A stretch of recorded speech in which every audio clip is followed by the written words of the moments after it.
Okay, so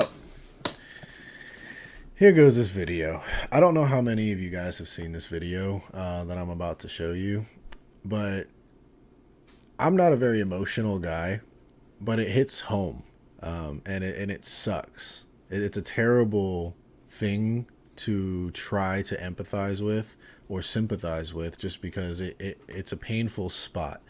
I'm not one for loss affecting me either. It's just I understand the loss.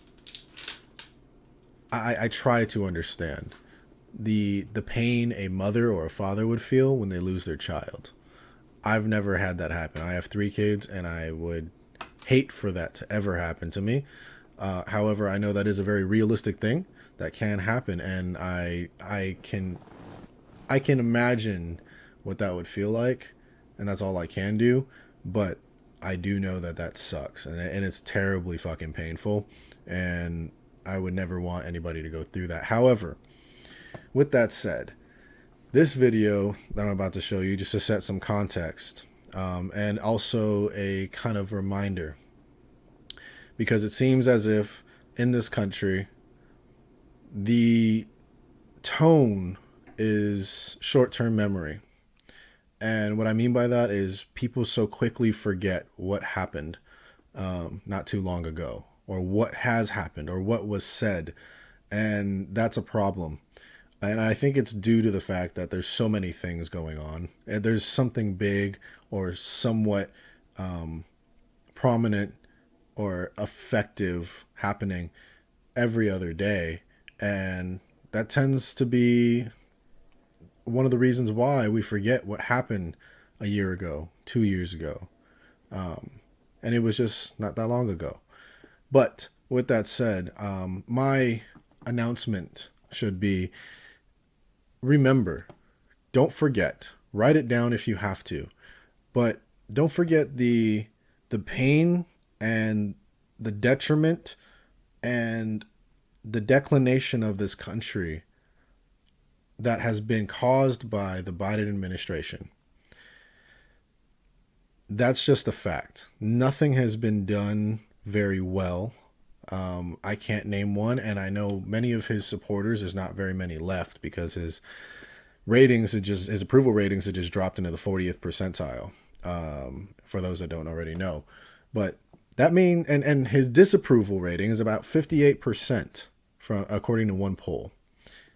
58%, that means almost 60% of the country does not approve of the current sitting president and his administration. But somehow he got more votes in the presidential election in 2020 than any president ever in history. How does that add up? Let's not forget, there was not thorough audits for that election as well. There was some, but those some did account for some fraudulence, and there was no follow-up to the rest of the votes. That doesn't make sense to me either. Make it make sense. So, with that said, let's not forget what happened in Afghanistan and the quick, rapid, frankly negligent pull from Afghanistan on behalf of the Biden administration, and all of the military leaders to be accountable as well. They had rapidly and negligently pulled out of Afghanistan, leaving $80 million, $80 to $85 million of gear, weapons, technology to the Taliban. This is insane, for one, but we did it. This rapid pullout also resulted in the deaths of 13 American service members. Now, this video's context is one of these service members, who was a very young man, who had things to come home to, who was deployed to Jordan, or at least was coming home from Jordan at some point, or at this time, during our pullout from Afghanistan, and he went to the airport and provided security, and he was one of those 13 soldiers or Marine service members that had died that day. Now, this video is a video of his mother. It's an audio over a video, but the audio is his mother speaking to a radio show about the death of her son. Now, I want you to listen to the video and really try to understand the pain this woman's going through and how much that was amplified. Times 13, this affected 12 other families. It's crazy to think that. So just imagine the tone that was set from these 13 families going on for generations. Regardless of what happens, there's going to be a certain disdain for the political party that caused the death of that family member and that loved one. So go ahead and listen to that. Hey, my son was one of the Marines that died yesterday. And to listen to that. Sorry, I'm on the radio. No. Go ahead. My son was one of the Marines that died yesterday. 20 years and 6 months old, getting ready to come home from frickin' Jordan to be with his wife to watch the birth of his son. And that feckless, dementia-ridden piece of crap just sent my son to die.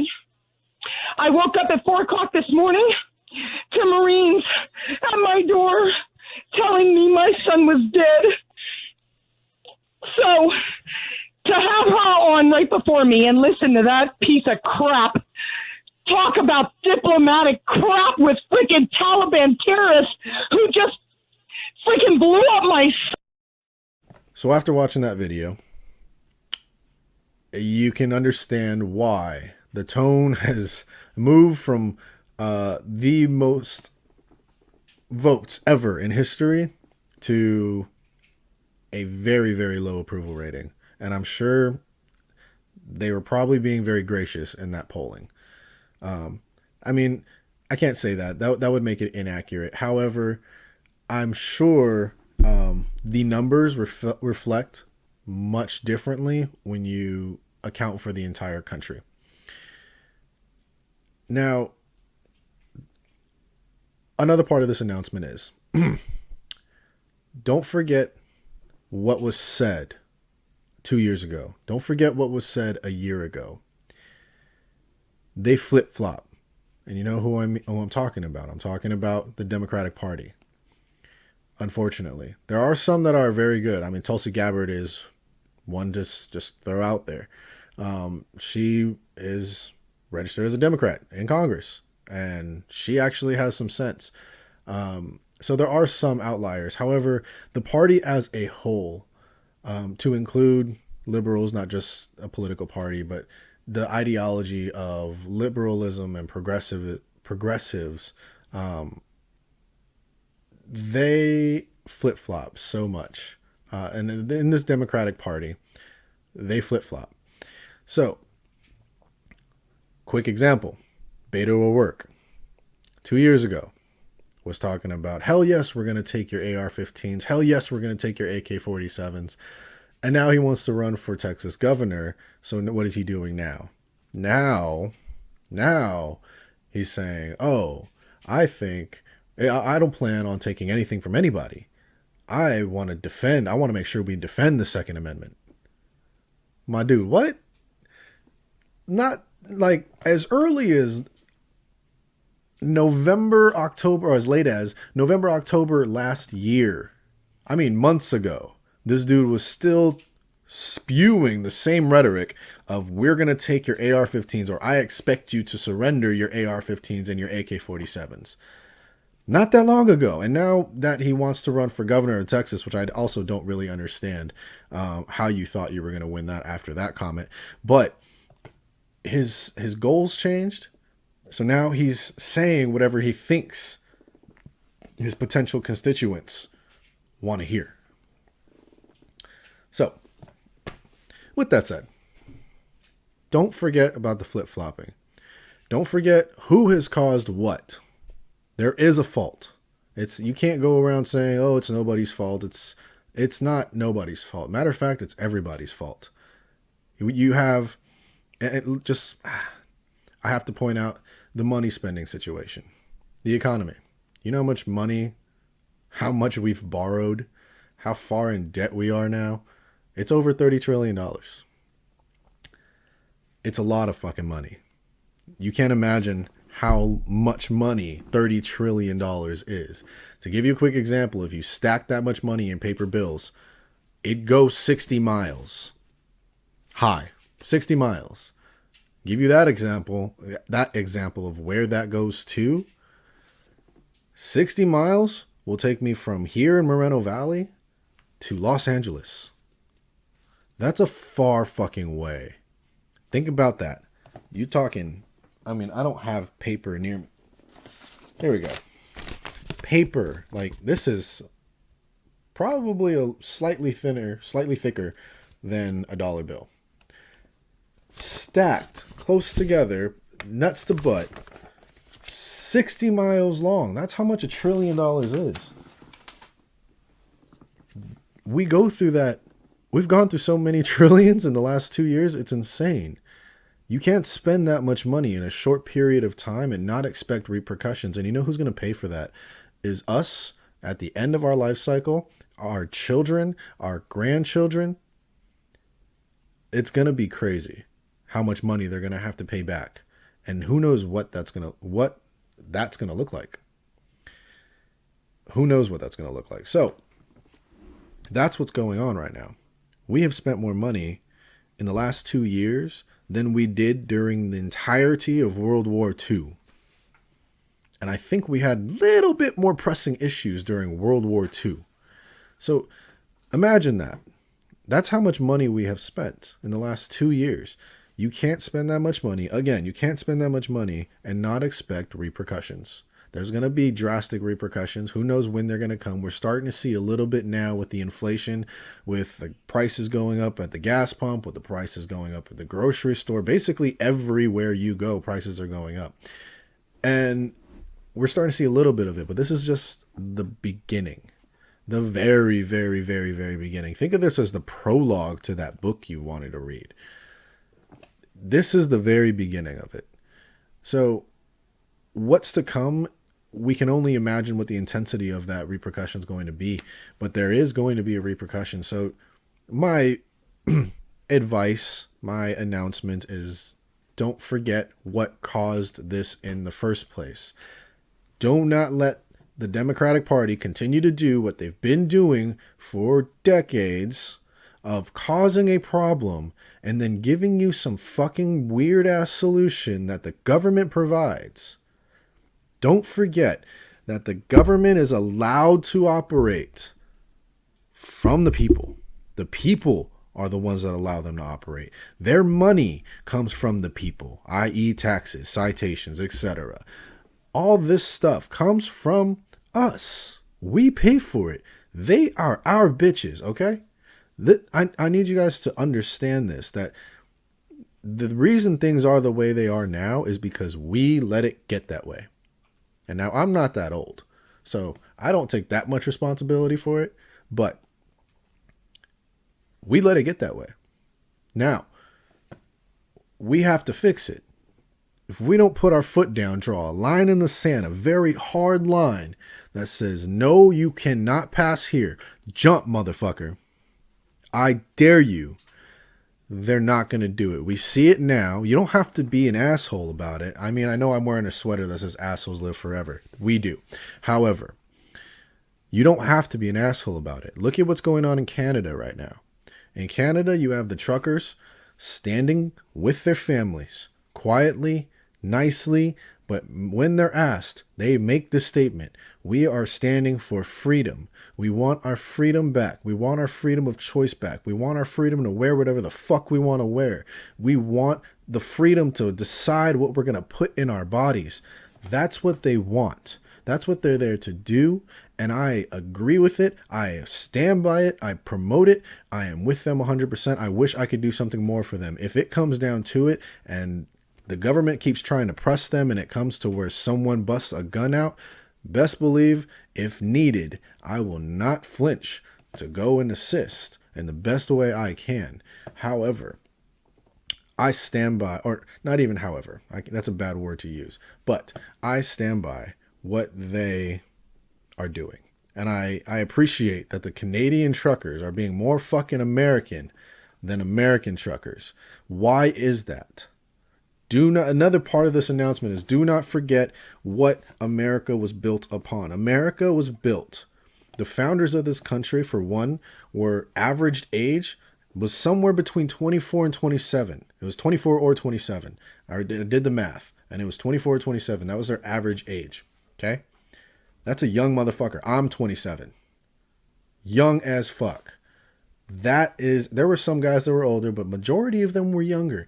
Now, with that said, these young motherfuckers rebelled against the government that they felt was tyrannical and said, fuck you, we're starting our country over here.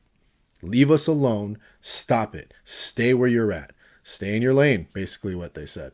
And they put their foot down. They drew a hard line in the sand. And what happened? It came down to war. So it may not come down to that. I hope it does not. However, if it does, be ready for it. If it does, what side are you standing on? In that line in the hard sand, which side will you be on? I will tell you this. Odds are goodness will prevail. So decide which side you want to be on. And at that time, you need to understand things will get crazy. But before it gets to there, we need to remember the history. Going back to the history. They stood up. They stood their ground. They won the war. They won their freedom. And it was won with blood. It was won with tears. It was won with a fuck ton of hard labor. This was the American spirit. Rebellion in the name of freedom. We've suggested different routes to go about this. There probably will never be a definitive route because it's gotten so out of hand already. It just has to go back little by little. And that's kind of where we're at right now because we've let this ideology of liberalism get embedded into our political system. And now we have to fight that same system. I want to do I can go on and on. This video is going to be very long if I do. Matter of fact, fuck it. It's going to be a long video. So what I mean by the system, and I will go back to the history of Americanism that I was talking about. But real quick off a tangent, the system that I'm talking about is for instance, with the justice system. There's so many. Let's start off with the Second Amendment portion that sticks out first in my head because I'm always thinking guns, right? So the first part that sticks out in my head, if a criminal does a crime and we've sentenced him to a certain amount of time. Now, keep in mind, the country has gone to shit in 2 years. A country has gone from one position, being independent in energy, being very well in its economy, being very good as far as energy. It's energy independent, man. That's a big statement. And very good economy, booming, right? To where we're at now, where inflation is at a 40-year high, to where we have a shortage on so many products because people can't get things because people are going out of work because the government input a mandate on vaccines for a virus that doesn't have anything worse than loss of taste and smell. It's a common cold. And they've put this in place, causing all this shortage. Now, we've gone from here to here in 2 years. So you can only imagine some of these criminals, when they get sentenced to 5, 10, 15, 20 years. Now, I'm not one to say how many years a person should get. But I am one to say that if you lock a person up in a cage for years, don't expect them to be functional and productive members of society when you let them out of the cage. We are animals. Do that to any fucking animal on the planet. Tell me what happens when you let them out of the cage. They're going to go buck fucking wild and either going to die or they're going to kill something out of fucking rage, or they're going to jump off something, or they're going to do something very fucking stupid. That's just what happens because you don't know how to operate in that world. You are so used to the cage. Rehab is important when it comes to that. Rehab, fucking rehab. We don't do enough rehab. We train our CEOs like they're training to go to fucking war. Or like they're managing POWs. But even then, it's still the same thing. But POWs, I sit on a little bit of a different stage on there. But when we're talking about our own people that we're going to release back into our own society, rehab is imperative. That's one point for me. The second point, I had to go off on that quick tangent, but back to the first one that I was on. When you do your time for your crime, you've paid your penance. Why is it this person cannot get a firearm? That's a problem for me. You're telling me that because you did a crime and you did your time, there's still the additional portion, and it's a very big portion, that you have additional penance that you have to pay. And that is that you no longer have the right to defend yourself with the most effective tool to do so. You no longer have the right to defend your country from tyranny, because if you try to do that with a slingshot or a fucking air gun, you're out of the fight. Us with the guns are not going to send you to fight with a slingshot or an air gun or a knife, okay? You can stand back and wait till all the shit has settled and then come and do your thing, but you're left out of the right to fight for your country and fight for freedom. That is fucking ridiculous. You've done your time. At that point, you've paid your penance. Why cannot this person not go back out to society? If you want to monitor them, cool. Do it for do it for a reasonable, is what I meant to say, reasonable amount of time. And I mean really fucking reasonable, not legislative reasonable. Okay.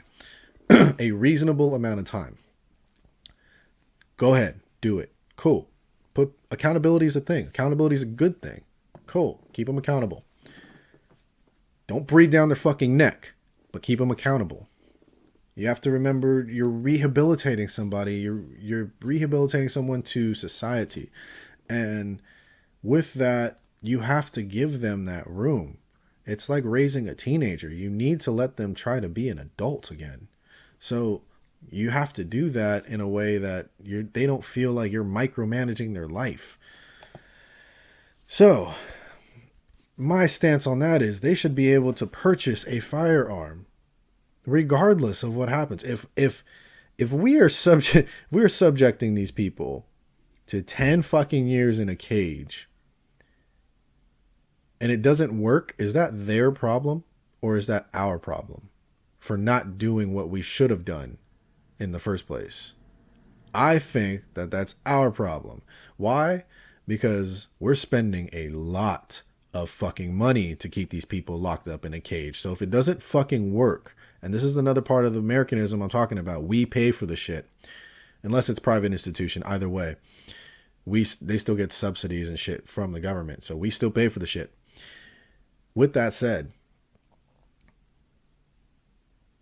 we pay for something. We have power over something. We should have power over something.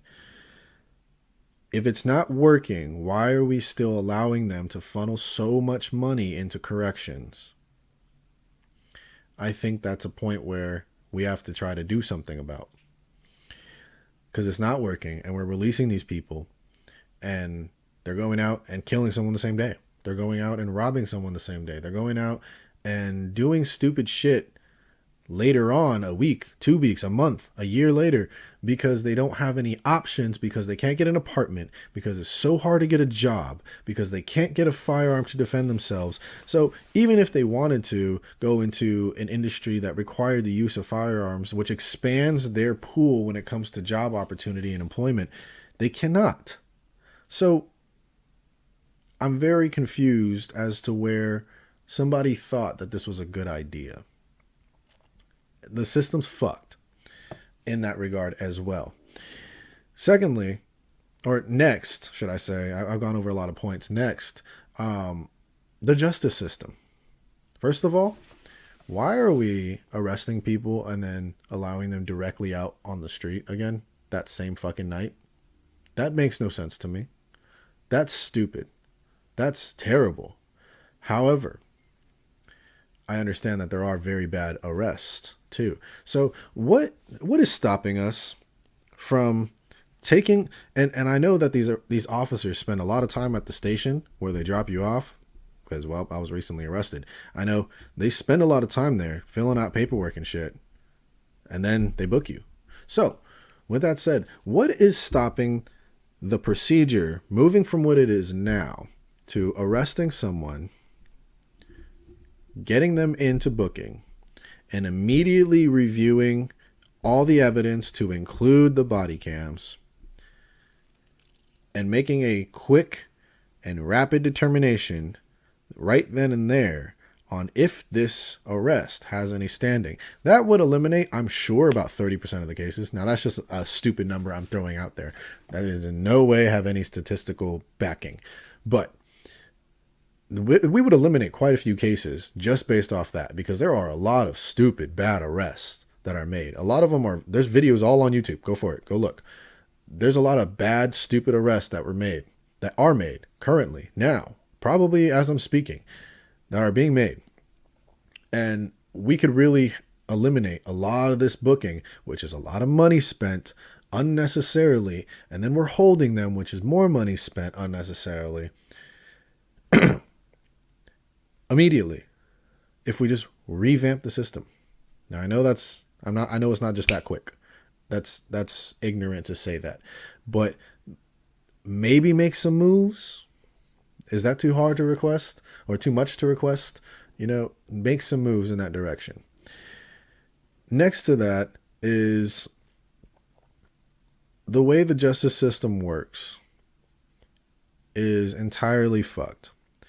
That we leave certain things that are very big things to a person's discretion, and without vetting their trustworthiness. Now, I know there's no way of measuring trustworthiness, but we leave these things, these important things, for instance, a charge filed against a person against the state or from the state with this DA on whether or not they want to file. Got it. But if a crime was committed, a blatant crime, then that should be a no-brainer. Yeah, file it. Why is that a discretionary thing? At that point, you file it. It'll be handled in court per this system. It'll be handled in court. The evidence will be shown. The judge will hear the parties. And then from there, boom, the judge can make his decision and he's off. Now, the problem comes in there also where we start having mandatory shit for mandatory things, or for certain sentences, or for certain charges. For certain charges, rather. We start having mandatory things. I think a judge is a judge for a reason, and they should be, part of that reason should be they have a certain moral trustworthiness. And with that said, they are able to make now there could be a guide, but they're able to make a reasonable sentence based off of their moral guide. Now, there has to be legislation, and that's where I say there is a guide to these things. Now, mandatory sentences, though, if you're going to have them, should be reduced. 2 years, 3 years is a long fucking time. And if you're rehabilitating this person, I think that is a long enough time for them to learn their lesson and to actually develop a great rehabilitation. I think there's rehabs that are for drug addicts that are like, 6 months, 4 months? Like, come on, man. It can't be that hard to break someone from a certain mentality, to help heal that person because they're damaged. It cannot be that hard. It's not that hard. It's proven to be done. It's not that hard. And if that person proves to not be adaptable to society, cool. Extend their sentence. Lock them up longer. That could be a thing. Why not? That makes sense. Maybe that's why not. Maybe I sound a little crazy. I don't know. But anyway, my point is there is a very fucked system, and there's something we can say about it because we pay for it. That goes back to the Americanism of understand our position in this society. Our position was set by our founders to where we run shit. So, don't forget that. Don't forget we run shit. So vote right. Vote with your dollars. If there's a company you don't support because of what they support, don't spend money at their company. It's very simple. That just kind of goes without saying. Honestly, if you give money has power, especially in this society, money has power. So when you give your money to these companies, you're really just giving them more power. Now, there's a lot of things that could be said with that. I mean, if you could take that same logic and apply it to the foreign affair with China and America, you would be crazy to think that over half of the shit in your house doesn't come from China. You know, we rely heavily on China. A lot of this stuff comes from China. So when you spend your money on that shit, you are effectually empowering China. But, you know, and China's a communist country, and I in no way support China. Matter of fact, I think communists are not human. But this is a concept that we can apply to our current state when it comes to politics in our own country, is voting with your dollars. So pick and choose carefully, and at your discretion. Pick and choose who you support and support them. The companies that you do support, or you can support, that do support the things you support politically, spend money at their company. I'm sure there's a company out there that does something similar to what you're looking for, that has a similar ideology as you. And it's a good one. Stay American. Stay free. I hope to God these... And going back to... Before I go off on another tangent, going back to how this country was founded. They rebelled. They installed a system that was foolproof. Foolproof. Now, were there some holes? Yeah. Were there some things to be filled in? Yes. That's why we have the Bill of Rights, and that's why the amendments were made, to fill in those holes. Now, and those amendments were made based off of what was originally put in the Constitution. So, they were made, and they were put in place to solidify the way life should be in America for time and on. From that time and on. That includes your right to keep and bear arms. That includes your right to free speech. That includes your right to the press. That includes your right to have your home and not have people come fucking stay in it, or police can come invade it, or, have a warrantless search. There's a lot of things that happens in the Constitution that make life great in America. And that's what sets us apart from so many countries in this world. That's what has kept us the superpower for so long. Since our founding, we have grown exponentially to become a superpower, and we have maintained that status since. Now, that comes at a cost, and that cost has a lot of variables. But one of those things is paying the fuck attention. Just pay attention. That's it. Just pay attention. And make your decisions accordingly. Okay? That's it. That's it for my rant tonight. I can keep going, but my ending statement there at the end of this is that at the end of all this, the founders had effectually made the best country to ever be made. And I stand by that. Don't let it go to shit. Be a part of the group of people, the group of citizens that upholds this country, that upholds what this country was founded on. And I have to fix my posture here. And don't be a part of the ones that tear it down. Don't support the ones that tear it down. Okay? That's it. that's all I got. Yeah, I'm probably going to end up on some list or multiple lists based off this video. However, I don't care. We'll see. We'll see what YouTube says about it. I'm still new to this YouTube thing, so I'm trying to, effectually navigate a landmine field. So hopefully I don't step on one. But this is just, factual things that need to be pointed out. Also, take a look at Kamala Harris and Nancy Pelosi. I'll make some videos on those two bitches. Yes, I called them bitches. Don't get offended. Females, I'm sorry. I'm not sorry. They're bitches. You act like a bitch, I will call you a bitch. And Nancy Pelosi and Kamala Harris, they've acted like some bitches. So, they're bitches. Take a look at them. They're kind of falling under some heat right now, too. And I'd say reasonably so. So, just situational awareness, guys. That's it. That's the title of my... That's going to be the title of my video, situational awareness. Yeah, situational awareness. Now, my intent for making this video was what I started this video with.